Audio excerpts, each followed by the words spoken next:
waxgaradka iyo oday dhaqameedka beesha Basanbuur ee degta galbeedka gobolka Sanaag iyo magaalada Ceerigaabo ayaa si adag uga hadlay geerida Allah u naxariistay Ayaanle Saleebaan Xasan oo ku geeriyooday jeelka weyn ee magaalada Burco.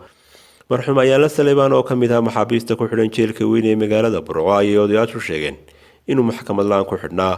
oday dhaqameedkan oo maanta shir jiraad ku qabtay gudaha magaalada Ceerigaabo ayaa sheegay in meydka marxuumka oo aan weli la aasin uu yaalo xukuumadda loogana baahan yahay inay xukuumaddu meel saarto. ugu horeyna waxaa halkaasi ka hadlay jiif aqalka beesha Axmed Yuusuf Maxamuud.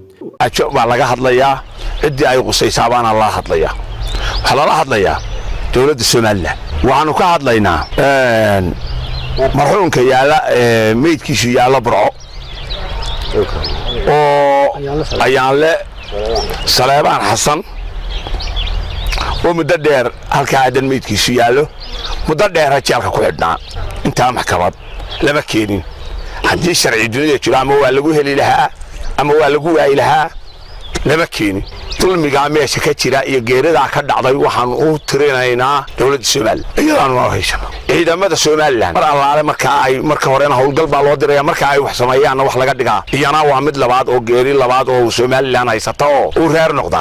waxaanu leenahay ku celinayna laba iyo saddex jeer iyo boqol jeer ba ku celinayna meydka wayman mayn halkaas idinku adin yaala meel sida u saari lahaydeen xaajada baa la idin ka rabaa dawladey una iman mayno aasina mayno haddii aad ka qaadi weydaan mid dawladda Soomaaliland ku burburtoba baa iman doonto oo ciidamadu sidaan ahaan maayaan meydkoodu isaga olay maayo. xaajada waa ka imanaya burbur Soomaaliland ku dhaca baa ka imanaya oo nin waliba reerkiisa qabto ciidamadu. waxa weeye waa beesha biciide oo laga Basanbuur waxna degan tahay gobolka Sanaag. waxaanu halka ka soo jeedinaynaa cabaatin baanu soo jeedinaynaa dawladda Soomaaliland. askariga la yiraahdo Ayaanle Saleebaan Xasan wuxuu ka tirsanaa oo hadda marxuum oo yaalo meydkiisu yaalo xaf dhakhtarka wuxuu ka tirsanaa ciidanka booliska. dalka Sanaag ku dhow waxna askarigaas wax lagu cadeeyay iyo xukun ku dhacayna midna marka horeba waxa la yaabaneen maxaa ama wax loo xukumi waayay ama loogu cadeyn waayay. wadna saddex nin oo kamid yahay la soo qabtay. waxa saddex dadka rasaasta ridana way farabadnaayeen. waxa wax lagu cadeeyay iyo kiis lagu qaaday midna ma jirto. xurriyadoodiina looma sii deyn wax lagu helay iyo wax lagu waayay lama gaarin waa la iska xidhay.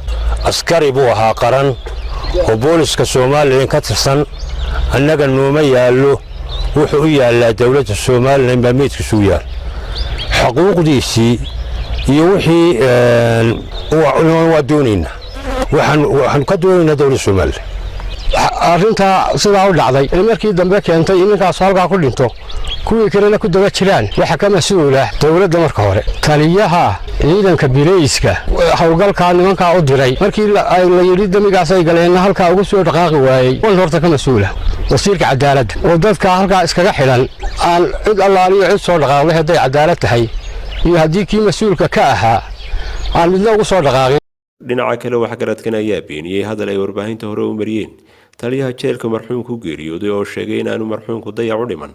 odayaashan ayaana sheegay in dayac ballaadhani jiray.